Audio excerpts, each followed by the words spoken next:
Today I'm making a flip key for a 2019 Kia Optima. It's at a tow yard. I don't have the actual key. Kia Hyundai, they have gone out of control with their keys. There's like 90 of them. I can't carry them all.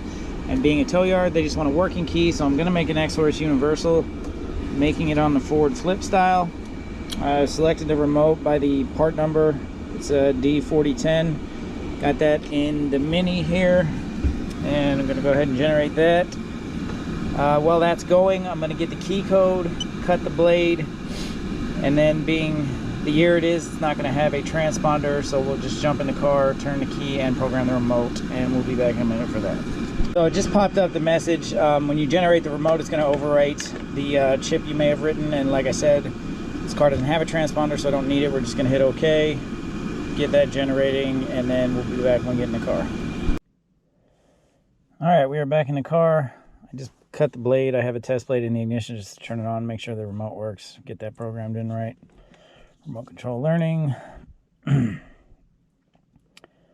the ignition on, then off. It's on now. We will turn it off.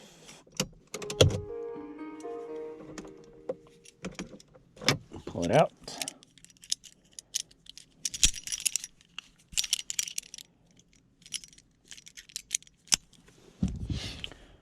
Okay, press lock or unlock for more than 1 second. Succeeded. Would you like to program the next one? No, we are done. Lock, unlock.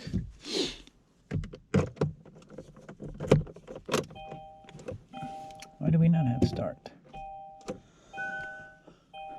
Well, we don't have an immobilizer. Like I said, this car is at a junkyard or a tow yard. Don't know why it's here. We have power. No start. That is a vehicle problem. But we are good to go.